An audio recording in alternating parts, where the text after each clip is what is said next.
राधिका यादव हत्याकांड के बारे में हम सबको पता ही है। हरियाणा के गुड़गांव की रहने वाली एक 25 साल की नेशनल लेवल की टेनिस प्लेयर को उसी के पिता ने गोली मारकर हत्या कर दी। जिसके पीछे भाई रीजंस तो बहुत अलग अलग बताए जा रहे हैं, लेकिन सबसे पहले जो सोशल मीडिया पे एक चर्चा चली वो थी कि उसके घर पे रेस्ट्रिक्शंस बहुत थे। रेस्ट्रिक्शंस ऐसे थे कि उसका इंस्टाग्राम चलाना उसके फादर को पसंद नहीं था, या जिस तरीके की पोस्ट वो इंस्टाग्राम पे करती थी वो उसके फादर को पसंद नहीं था। तो भाई आप एक चीज़ बताओ, इसमें देखो राधिका यादव बचपन से जो है वो स्पोर्ट्स में बहुत अच्छी थी। उसने टेनिस को अपना करियर बनाना चाहा, उसके फादर ने करोड़ों रुपए उसकी ट्रेनिंग पे खर्च कर दिए। विदेशों से कोचेज़ उसके लिए हायर किए, बढ़िया से बढ़िया ट्रेनिंग अकेडमीज़ में उसकी ट्रेनिंग हुई, बढ़िया से बढ़िया कोर्टयार्ड उसके लिए हायर किए गए। जिस पिता ने अपनी बेटी की ट्रेनिंग के लिए करोड़ों रुपए बचपन से खर्च कर दिए हों, और उसको जो करियर परस्यू करना था वो परस्यू करने दिया गया हो, उसको टेनिस में अपना करियर बनाना था, टेनिस खेलने दिया गया।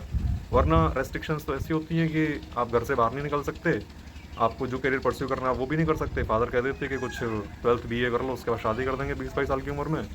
इसको कहते हैं रेस्ट्रिक्शंस। जिस पिता ने अपनी बेटी के लिए करोड़ों रुपए खर्च कर दिए हों उसको रेस्ट्रिक्शंस तो हम नहीं बोल सकते। तो ऐसा क्या हुआ होगा जो कि एक पिता अपनी बेटे की हत्या करने पर मजबूर हो जाता है? इसके लिए हमको थोड़ा पीछे चलना पड़ेगा। 2023 में राधिका को एक इंजरी होती है, बहुत सीरियस इंजरी थी, जिसके चलते वो नेशनल लेवल चैम्पियनशिप्स और स्टेट लेवल चैम्पियनशिप्स में पार्टिसिपेट नहीं कर सकती थी। तो उसको अपना टेनिस थोड़े टाइम के लिए छोड़ना पड़ा। इस बीच उसने मॉडलिंग भी ट्राई करी।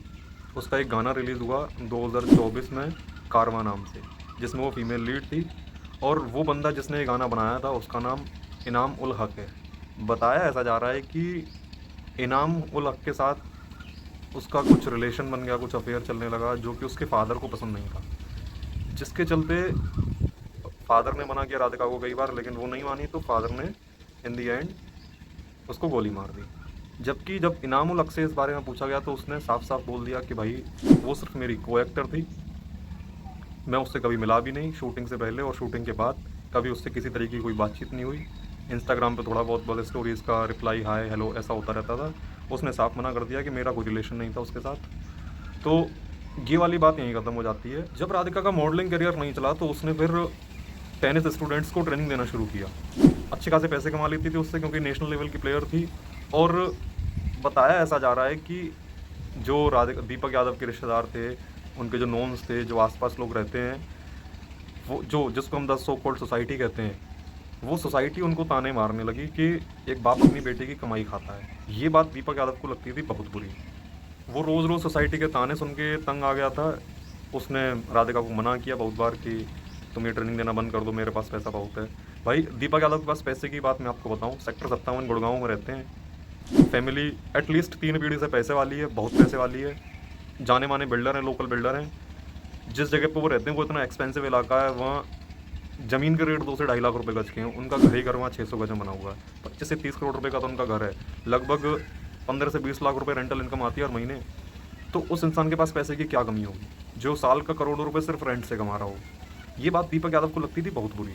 रिश्तेदारों के और आसपास के लोगों के तानों से तंग आकर उसने उस दिन भी बताते हैं कि राधिका यादव को घर पे आकर कुछ झगड़ा हुआ पहले, फिर इन दी एंड उसने गोली मार दी, और एक नहीं 5 गोली मारी। लेकिन अभी रिसेंटली राधिका यादव के चाचा, सगे चाचा हैं या शायद थोड़े आसपास के होंगे, उन्होंने ये बताया है कि दीपक यादव ने अपनी बेटी की हत्या करने के बाद उनको फ़ोन किया, बताया कि मेरे से बहुत बड़ा पाप हो गया है, मुझे फांसी की सज़ा दिलवाओ, मुझे अब नहीं जीना है। उस इंसान के अंदर, अपने अंदर इतना गिल्टी फील वो कर रहा है। तो इससे लगता है कि शायद ये सोसाइटी के तानों वाली बात भी नहीं थी। हालांकि खुल के बताने से उन्होंने भी इनकार कर दिया है कि असल में बात क्या थी जिसके पीछे ये सब झगड़ा हुआ और एंड में राधिका को गोली मार दी दीपक ने। लेकिन क्योंकि पुलिस ने अभी भी वो जो लव एंगल था उसको डिनाई नहीं किया है, उसके ऊपर भी इन्वेस्टिगेशन चल रही है, तो शायद हो सकता है राधिका के फादर को वो पसंद नहीं हो, जो कि क्योंकि हम जानते हैं इनामुल हक जो जिस कम्युनिटी से आता है, उस कम्युनिटी के लोग हिंदू लड़कियों के साथ क्या करते हैं, उनको बहलाते फुसलाते हैं, शादी करते हैं, फिर इस्लाम में कन्वर्ट करते हैं, फिर उनको दुबई वही कहीं भेज दिया जाता है, या फिर किसी रेफ्रिजरेटर सूटकेस में बंद कर दी जाती हैं। शायद एक बाप को अपनी लड़की की निर्वस्त्र और कटी हुई टुकड़ों में लाश नहीं देखनी थी, इसलिए उसने खुद ही उसको मारना उचित समझा। लेकिन अगर ये बात सोसाइटी वाली है तो मैं भाई सबसे एक बात कहना चाहूँगा कि आपके लिए आपकी फैमिली पहले होनी चाहिए।